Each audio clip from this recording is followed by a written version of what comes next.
Okay. And let me click on this. We're live. We're just waiting for a couple people to log on. Hi to everybody that's logging in. I'm waiting for a couple more people to log on. We're going to be talking about real estate investments today. So if you have any questions about how to get started in real estate investing, I have a really great guest. I have Edwin Carrion. He has been in the real estate industry since 2002 and has a lot of experience, especially on the development side of the business. So let's wait for a couple more people to log in, and then we're going to get started. It's scratchy sounding. Let me make sure. Can you hear me better? Ah, give me a sec.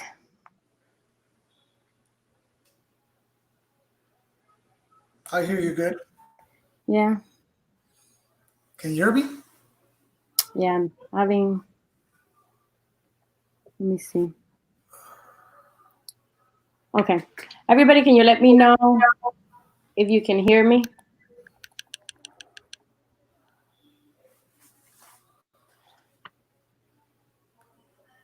Does it sound good? Static on the. Hello. Can everybody on Instagram hear me?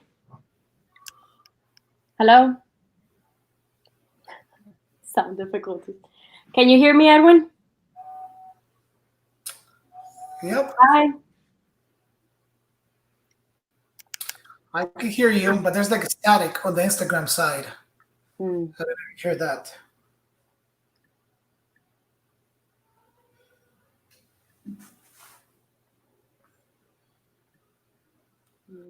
I see there's comments here that yes, they could hear you, but you sound like R2D2. So I think it's your microphone from the earpod. We'll try disconnecting from the AirPods. I don't understand. Better. 10 times better.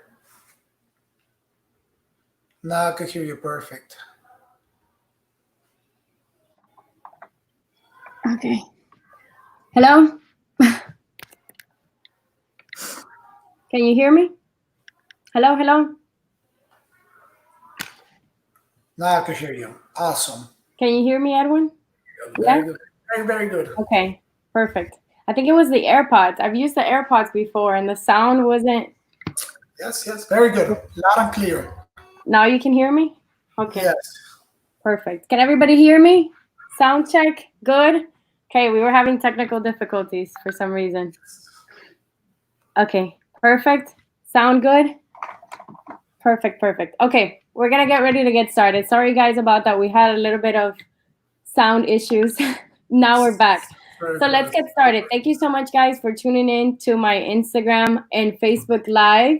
I'm going to be interviewing today Edwin Carrion. I'm super excited. So I want to tell you guys a little bit about Edwin. You know, there's a lot of accomplishments that he has. We have a long bio, but I'm going to do the short bio for him. So he lives in Miami, Florida. He's a husband. He's an entrepreneur. He's a father. And what's great about him is that he's a self-made millionaire and a self-made entrepreneur, and he has different businesses that he's been able to start and turn into multi-million-dollar companies. Today, we're going to talk about real estate investing, real estate developments, which is also real estate investing, but it's a different aspect of real estate investing and what he's been doing with real estate development. And he's going to teach you guys, from his experience, how you can get started and what kind of team you need to set in place if you want to be a real estate developer. Edwin, welcome. Let me add you to the Instagram. Okay. Waiting for you. Hello. Good afternoon. How are you today? Let me turn it. There I am. Okay, so I did the whole bio without you. Nice. I did the whole bio without Edwin. So, Edwin, tell us a little bit about yourself. Well, you pretty much said it. The main things that I like about me, it's I'm a United States Marine, husband. I'm father to two beautiful little girls. So that's like my joy and passion.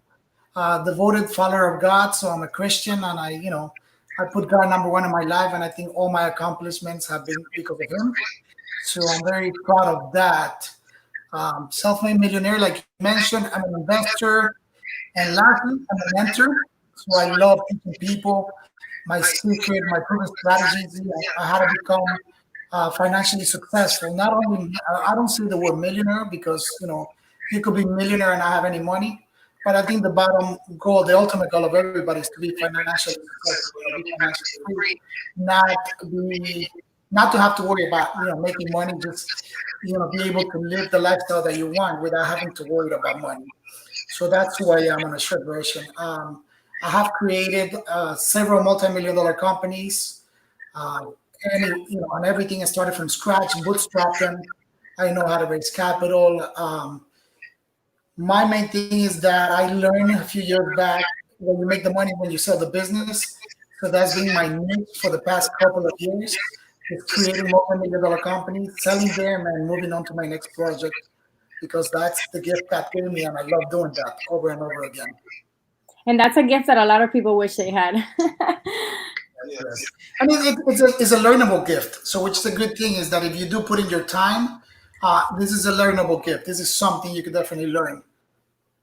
Today we're going to talk about, so I know you have different businesses, but what I wanted to focus on today was just the real estate development side, because what I like to bring to my audience is value about anything they want to learn about real estate. And we had a conversation last week, and you actually opened up my mind to the development side of real estate, because I told you this is one of my long-term plans. I want to do this in a couple of years. And you told me, hold up, why do you want to wait a couple of years? Why not start now? And then that same conversation, I want everybody to hear it because you opened up my mind, and now I want to start developing. Yes, How did you get started? Well, I got started because of my mom. I got to give her the credit. She's the one that got me into real estate development. And I won't make a long story because I don't know how much time we have here, but I'll tell you the short version of it. So in 2002, I was ready to retire from the Marine Corps. And I had a couple of options of what I wanted to do. I wanted to stay on the federal side. And my mom told me, you should be a developer. So I'm like, what's a developer? Like, what is that? I have no idea what it was.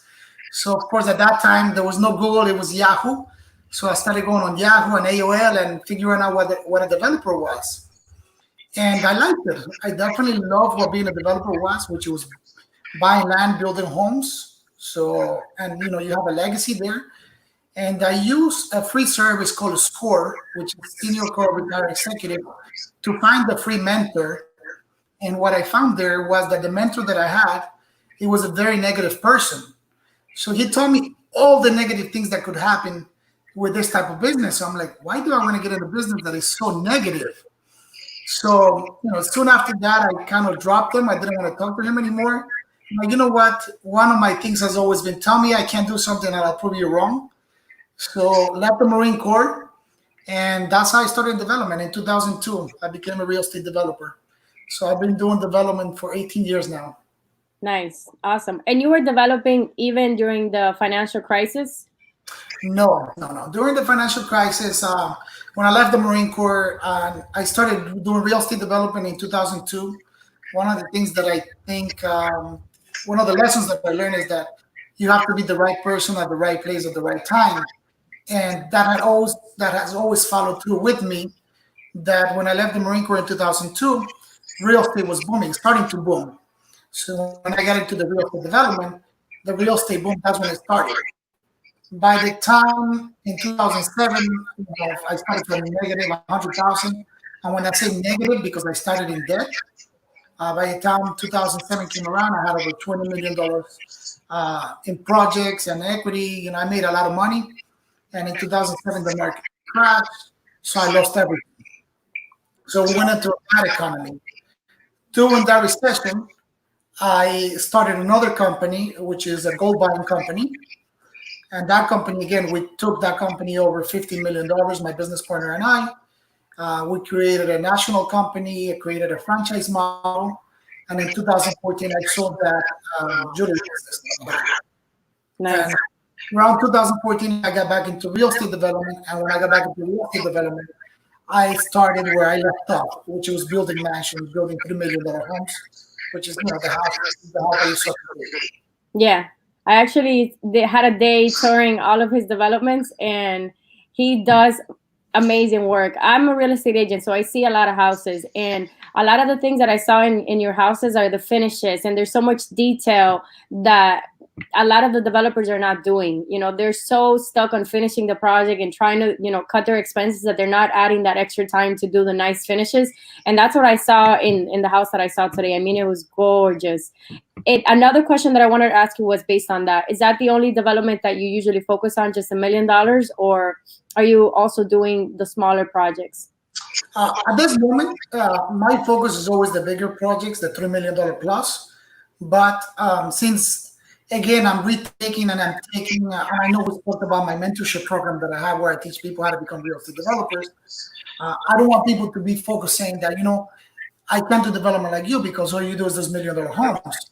So I'm actually taking on a pet project. I call it a pet project, which is a very, like where I started, my roots, where I got started building the 200, 300 homes. I'm going to start doing one of those projects to teach people how easy it is and use that as a basis, to teach them. That is very simple and very easy to do a project that way. So let's say I wanted to get started and do my first development. How much money do I need to get started? Zero money. You don't need any money. What do you mean by that? Yeah, I do need money. It's like everything in life, like I'm sure you hear one of the things that I like to be the niche type of guy. I like to find a niche and do something not everybody else is doing. So in real estate, everybody's doing flips, everybody's doing wholesaling. That's like the mass marketing that everybody's doing, but nobody's focused on development. So that's like my niche. Just as you know that in real estate, you don't need any money to buy properties. The same fundamentals apply to real estate development. You could buy properties with zero money down. You could get projects done with zero money. And those are kind of the things that I would teach you. Once you start, training with me, or mentoring-wise, or mentoring you on the program like that. And I was, just to kind of give you the answer, how do you start money down? Is something as a real estate. You find a buyer that will sell you the land, that will hold the mortgage for you. Then for the construction part, you will go to a bank and you will get a construction loan. And you go 100% financing. You don't put any money out of pocket. And you're able to do a project with no money out of pocket. Okay, so you're saying if we can get a construction loan and put no money down and we can start developing? Yes. Gotcha. Okay. So for these construction loans, what is it that they're looking at? Are they evaluating your finances, or from your experience, what is it that they're mainly looking at when they're considering whether to give you a loan or not? Experience, maybe? Experience, you really don't need it because they're looking at your contractor. So as long as you hire the right contractor, that's what they will look at as far as the experience in the construction. And at the end of the day, they're looking for the numbers. What type of project are you building? Are you building a spec house to sell? Are you building an income-producing property for you to keep and rent out? And does the numbers make sense? Does the cap rate make sense? Those are things that they're looking at. So you would have to basically present to the bank kind of like a business plan for your property. How much the property is going to net. Okay, perfect, yes. Perfect. And it's very simple. Once you do it once, the process is the same over and over again. You just kind of increase the numbers. The projects that I do, which are $3 million projects, the numbers are the same. So you just scale those numbers down to a smaller projects. But at the end of the day, everything is the same thing. The percentages are the same and things like that. Okay, perfect. And with what, let's say you have one project, are you selling that project and leveraging your money and investing into the other project? Or if I have, I want to do two projects at the same time, what do you feel would be a good strategy? Should I wait and do one and then move on to the next one? Or should I just from the get-go start with a couple of different projects? What do you think has worked for you in the past? It all depends what your ultimate goal is, and that's an individual case by individual basis. So your ultimate goal is to sell 3-4 projects, to flip 3 or 4 projects in a year, and you definitely need to start with multiple projects at the same time. If you want to do one at a time, and then once you start one, do the other one, then you have to kind of pace it down. Gotcha. Who does your team consist of right now for your projects? My team consists of a good project manager, a general contractor, a good attorney, and a good banker. Those are like the main people that you need on your team. So you need your attorney because your attorney is going to have all the legal documents that you're going to need. It's going to prepare for you all the contractor documents. You need a good contractor and a good project manager to be able to get the permits and do your project on time and on budget. And those are the main things that you need from that. Okay, so if somebody wanted to get started and do their first project, how do you recommend they find this contact so they can build out their team? Number one, attorneys. I always like attorneys versus just a title company, because once you have an attorney and that they could do the closings for you, you can always seek legal advice. Like I have a couple of friends on my Rolodex and on my contact list. Rolodex is really old, but on my contact list, that I can just pick up the phone and give them a call and ask them any questions without having to pay attorney's fees. So number one, always build a relationship with people. always build a relationship. It's all about relationship. And the team of contractors, you're going to build it with time. Because you continue giving them work, they're always going to be loyal to you because they know that out of you, they're going to make X amount of income on a yearly basis. So they'll take care of you the best that they can, as you will take care of them, because you're not always looking for the cheapest price. You're always looking for the most competent and the most reliable. And as you grow as an investor, you'll see them that they'll grow with you as a contractor. And that's what they want. You know, you want that partnership with them. Gotcha, gotcha. As far as contractor, like I said, the other thing, like on the type of projects that I do, the $3 million plus ones, is you kind of want to have a good interior designer to do the house. And that's a very key feature that you kind of want to do. It's that if you don't have the vision, because there's people that I'll tell you, they don't have the vision, they don't know how to match colors, they don't know how to put something together to look nice. You have to have a good interior designer to work with you into creating those nice finishes. That's me. I have no clue how to put things together. And you know, it's very simple. You find a good person that, you know, it could be, you can start with a good friend of mine that, you know that she has great taste and she knows how to put everything together. And you can start with her, helping you put little things, yeah, and then you'll be okay with that. Gotcha. Perfect. So tell me some of the biggest lessons that you've learned, because you've been doing it for a long time. So if Edwin was at day one starting out, what would you tell yourself if you would go back in time? Number one, the biggest lessons is make sure you do the right due diligence when you purchase the land. There's so many variables on land, and you could end up buying land that you're not able to build on, and it's happened to me. So, you know, those are my lessons learned. You know, that's not like the biggest lessons that I make sure if you don't know how to do your due diligence, make sure you hire somebody to do the due diligence for you, and there's nothing less in between, because the last thing that you want to do is buy a piece of land that you're not able to build on, or the property that you can't or you know, add to it, you know, or the match, just move forward with that. Gotcha. And I know that you're very, very adamant, and you were explaining to me, you know, development versus flipping. In your opinion, why do you think that development is better than flipping as an investment strategy? Everybody, it's like, okay, so when we go into flipping, you know, a lot of people get excited, especially the people that are just getting into real estate. What they do is they go find a property, and they're excited because they find that property, you know, 30% off the market. So perfect. You know, if the house is worth $300,000, they find it 30% less. It's $90,000. They find it for $210,000. So they're excited. 30% under the value.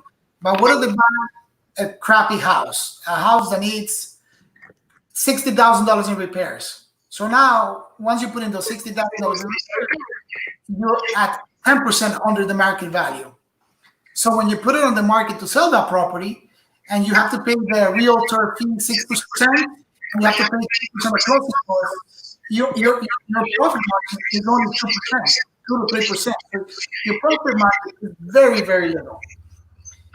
And in that sense, like, you really have no room to do anything, because if you don't find a buyer, now you have to deal with all those holding costs. You're not even counting those holding costs. A lot of people don't put that into consideration.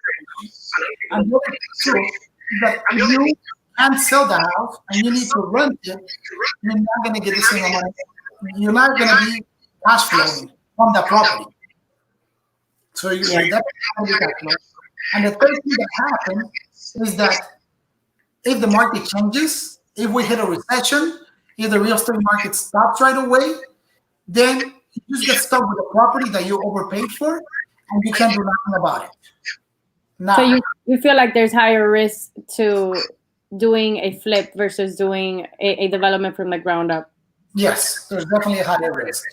Now, if everything goes well, and as you know from experience, there's a lot of uncertainty that you don't know, a lot of unknowns into the flips, because once you start tearing down walls, opening things, there's a lot of things that come up. Expect the unexpected, and there's so many things that could happen. I mean, I don't want to steer anybody away from doing fix and flips. I feel everybody has their own strategy and it works for them, and this has been a strategy that has worked, fantastic for you. And I wanted to bring you on because I wanted, kind of people to see that there's other ways to succeed in real estate other than just doing fix and flips as an investor. So yeah, versus building from the ground up, what do you feel, are you mitigating the risk, and how are you mitigating the risk that you would have with a flip? Yes. Number one of the things I can tell you, it's you're building something from scratch. And to me, I still go back to my first house that I built, and that's a sense of pride. I built this from the ground up, and it's still standing here. Number two, you can always deliver a better product. And my thing is, the way that you mitigate the risk is when I build a property from the ground up, I'm building it at wholesale cost. So when I finish doing a flip, and the flip I'm at 10% with a brand new development, you could be at 30%. Imagine you have a brand new property, a brand new project, and you're 30% under the market value. So you have a lot of options. Number one, you could sell it as a retail sale, and you could cash out whatever the amount of money you want. If you get into financial trouble or something happens that you don't want to be holding on to that property, you could wholesale that property, and it still make a 15% profit. You could wholesale it at 15%, you still make money. So, and then worst comes to worst, like I told you at the beginning of our if the economy changes, you go into recession, the market crashes, you have a property 30% under the market value that if you rent it out, because normally what happens when we go into recession, rents. Renting. Yeah. Mm-hmm. So you have a property that you can rent it out, and you can cash flow very good on it. And I remember in 2012, before I sold my jewelry business, I had multiple properties, and that was extra coming. All this income coming in. I didn't need to work. I really didn't want to work to sustain my lifestyle. So the benefit of what you're doing, and I was talking to your brother who's crushing it. He's 23 years old and he's developing. So this whole family is just absolutely crushing it in real estate. And the strategy that you guys have is, like you were explaining, it works because you can either rent out the property or you can rent it out, make some money, and then sell it. So you build your costs and you take into account, those expenses of holding the property. Different versus a flip. A lot of the investors that are doing fix and flips, they don't care about renting the property and having that income coming in while they sell. They just want to get out of the property. A lot of times they're doing loans, hard money loans that have high interest rates. So with construction loans, around what do you think the rates would be around where to try to make? Normally, typically, prime plus 1%. So whatever the rate is, 1%. Okay, so that's not too bad. No. That's not too bad. Okay, gotcha. Did anybody have any questions? I know we had some questions here that I wanted to go over. So let's see.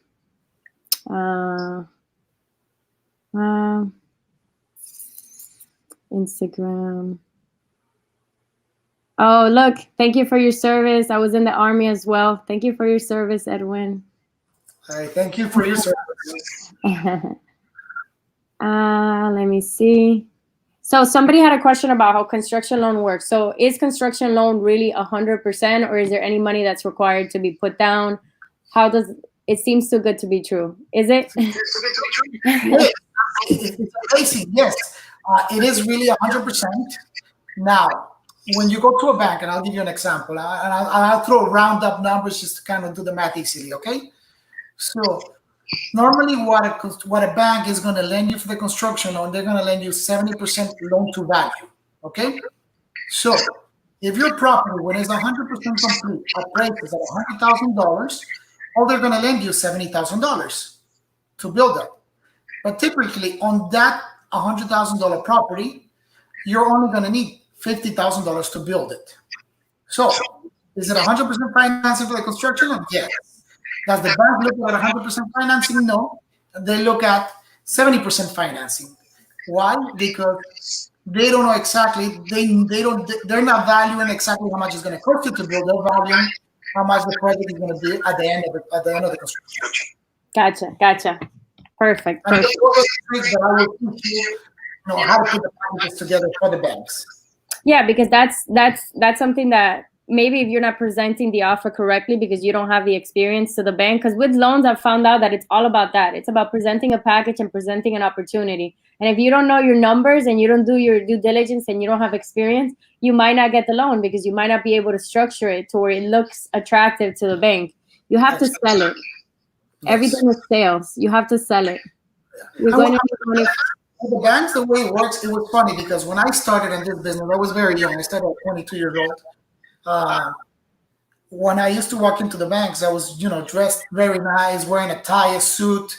I would talk to them on the phone, and when I show up in person, I'd be like, "Oh my God, I didn't think I was talking to you. You look so young. I thought it was somebody much older." So I'm like, "No, it's me."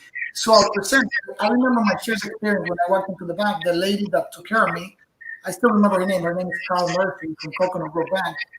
Super sweet lady. She helped me out. She helped me get my first construction loan. And it was on from there. From there, the first time I walked in, my first loan was $100,000. My second one was $200,000. My third was $400,000.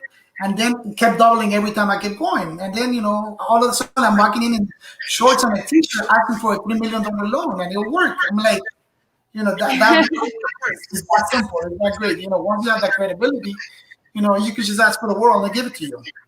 Exactly, but at least somebody gave you the opportunity. But you can't be scared to go ask for the opportunity because what if you wouldn't have gotten your suit and you wouldn't have been able to meet with her and ask for that opportunity? It all starts with one, and now look where you're at. So Giovanni's saying you're going to need money for the down payment of the seller financing of the land. I think he's just stating that. It's not a question. So what would you say about that? How would the land financing work? Like I said, if you find a seller to finance the land, you could do 100% financing, or you don't do 100% financing. You have to become creative. Everything in life and everything in business is you have to become creative. How can I do something if I don't have any money? And how can I use other people's money? If I don't have, let's say, I have a seller financing. He tells me, okay, but I need you to put in some skin at the game. I need you to put in 20% down. I'm like, okay. If I'm buying a piece of land that is worth $50,000, 20% down is $10,000, right? What do? If I don't have the $10,000, hey, I go to my friend. Listen, I got a great project coming up.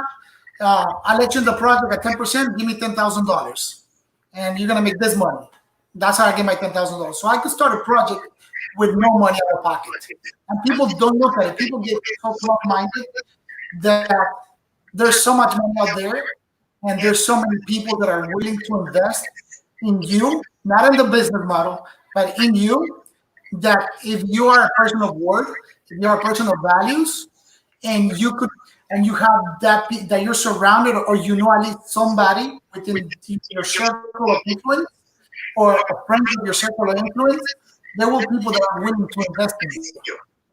100%. And I was in a Zoom a few minutes ago talking to a couple of new people that are getting into the business, and I told them, if you're looking to get started in real estate, start off with your phone book, whether it's an investor or a real estate agent, and connect with the people, because maybe you have a conversation with somebody that's interested in doing a development and you have the opportunity. So connecting with your network and strengthening those relationships if you want to get started in real estate investing, because you can partner up. Like he said, you don't have to have the money yourself. Exactly. So which contractor, here's another question, which contractor is a golden seal that banks approve? Like, what's an example from your experience? It's the type of contractor that is doing the project that you're going to do. So if you're going to do, for example, me, I do high-end projects, high-end extension projects, $3 million plus. You have to find a contractor that has done those type of projects. That's the one that the bank is going to approve. If you're doing duplexes, multi-family investment duplexes, find a contractor that has experience doing the size and square footage of the house you're building. You're not going to find a handyman and take that handyman to the bank to build a $3 million house. So you kind of have to find somebody that is within what you want to do. So the bank is looking at the experience that the contractor has in order to determine, yeah. Because I'm assuming that the bank doesn't want to have a higher risk by having somebody that's never worked in that field or in that type of property and give them a loan to build the projects, right? Exactly. Gotcha. And the for having the bank as a construction loan, I mean, you could do with your own money. It's great because a lot of projects that we do, we don't use financing anymore. We use our own capital. But normally, what the bank does, especially if you're starting a business, the bank will not give you money to continue building Money. until the contractor has passed certain inspections. Has passed Normally, the way certain they work, they work by draw. work by draws. You get $100,000 loan, and you tell them, "Oh, I need $10,000 to put the floors." They're going to give you $10,000, but once you need to put the roof up, they want to make sure that the floors are in before they give you the money for the roof. So it kind of protects you as an investor, but it also protects the bank. Yeah. Because if they just give you $100,000, they don't know what you're going to do with it. You know? And from your experience, it's better to pay to split your project like that, or how do you pay your contractors? Are you paying them once they finish a certain part of the project, or the same Yes. way that the bank is doing it? Okay, and you found that that's yeah, and you found that that's the best strategy. Not have them disappear on you. Well, one of my main things is, money talks, VS walks. So if you have the money, you can hold them hostage because of the money, they'll do everything for you. And then you don't play up front because then you don't know what happened with it. And don't find your contractors on Craigslist. So one last question, because I want to be respectful of your time. What are the cons of developing? Cost development sometimes depends where you're going to build. The plans, the city takes. 1 second. We lost you, Edwin. Yes. Can you see me? We can Okay. see you. Cost of development is depending where you're going to build, your permitting for your plans might take longer than expected. So that's one of the cons. Like I said, if you don't do the right due diligence, you're going to have a lot of unexpected expenses and examples and ideas of that. You might be stuck with doing a water line extension. You might have to put a fire hydrant. You might have to do a road that you weren't counting on. You might have to give up a piece of the property just to dedicate it for the land. Those are kind of the cons of contracting. The other cons are like dealing with contractors. There's people that don't like dealing with contractors. And if you don't hire the right people because you're looking for the cheapest prices, then contractors are not going to show up. They're going to leave you hanging with the projects. But that happens even in flipping when you're doing flips or rehabs. Yeah. So you got to find the right people. You definitely have to find the right people. And for that to happen, it takes a little bit of time. You have to go through you have to go through the good and the bad in order for that to happen. Yeah, exactly. Let me see. I think we're good. No more questions. Okay. I think we're good. I think, well, what are your favorite markets? I think that was and let's just have, what are your favorite potential markets? And let's just leave it at that. I know he has a family. He has a lot of things to do today. This has been so good, Edwin. I've never had so much interaction and people asking questions. So this is definitely a topic that people are interested in. So what are your favorite potential markets? Well, right now I'm very focused into, like I told you, high real estate development. So I'm not ever all over the place. I don't like to be the small fish on the big pond, I like to be the shark in the small pond. So what I do is when I find an area, I become the expert in that area. Meaning like my area of expertise, you guys ever want to see me around where I am, it's Pinecrest. So that's my area. And why do I pick that area? Because I build, $2 million homes. And not only that, but also if somebody else calls me, the realtor calls me, or somebody calls me, hey, I have this property for sale and it's on 106th Avenue on 75th Street. I don't have to look over there. I don't have to drive down and waste my time looking at the property because I already know the property because I know the area by heart. So when they come, I know exactly it's going to be the good area, it's going to be the northeast house, which quadrant it's going to be, what area is going to be, what houses are around the area. So I kind of become the expert in that area. For example, my brother, they build in Perrine and Pools. That's their area. So whenever a vacant land becomes available for sale, they just know it. Hey, this is a good area. This is what I could do with this. They already know all the due diligence. They already know all the problems. The due diligence has been done already in prior projects. Exactly. So it's just becoming an expert in whatever market you choose to work on. Yes. And how can people connect with you? How can they partner up with you? What's the best way to get in touch with you? And what's the program? Can you tell us a little bit about the mentorship program that you're offering? Yes. My mentorship program is an 8-week program, and I'll take you from A through Z how to become a real estate developer. And definitely everything is tailor-made. It's not a cookie cutter or nothing like that. We do live streams twice a week for 1 hour. And normally I see what are you lacking on. So if you have some experience, you notice, for example, you're a realtor, I'm not going to talk to you, how to find properties or how to call realtors. So I'm going to teach you what you really need to learn, how to find the right contractor. I'm going to teach you how to prepare the package for the banks. If you're in Miami, if you're in Texas, if you're in New Jersey, I'm going to put you with my group of contacts and my team that I work with over there, because I have friends that are developers in Texas. I have friends that are developers and contractors in New Jersey, because I actually live in New Jersey. So I will put you in contact with my team, because if I'm putting somebody on the table, it means that I'm recommending them that they're trustworthy. That's number one. Number two is, once you go to my program, I reinvest my own money with you on a project. And the reason I love to do that, I love to give you that as a guarantee, is because you're learning from me, I'm teaching you to be successful. So whatever project you're going to do, I know you're going to be successful. And if you make money, I make money, and it's a win-win for everybody.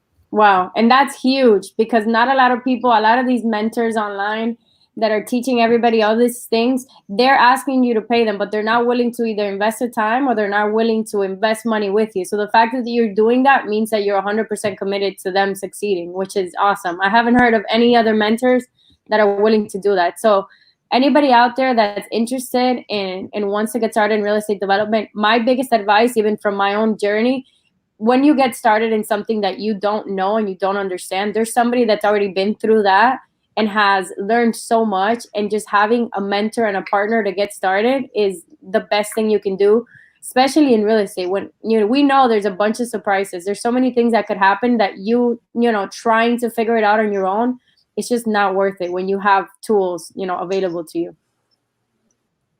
Exactly.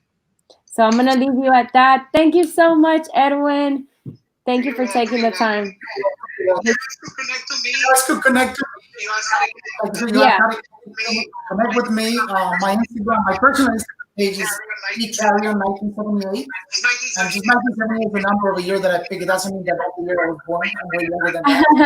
I'm something years old. It's eCarrion1978. That's my personal Instagram page. And that one, you can see the craziness that I do, all the time that I spend with my family. And you can actually see the lifestyle that I have. And I love that because I work very hard, but I also show off my lifestyle. Not show off, but show people the lifestyle that they could have. And what development and all these other businesses that I do have afforded me to have.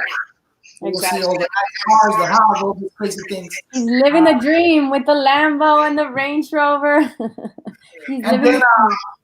If you also want to follow me on my other Instagram page, which is something that I partner up to teach people that really don't want to invest in real estate development. They want to learn how to create wealth through investing in precious metals, gold, silver.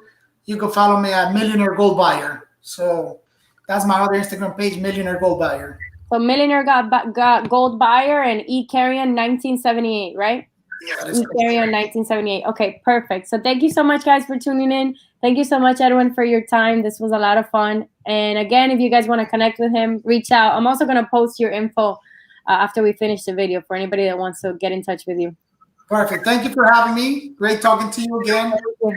Everybody that was watching us, I hope you really got some really good information.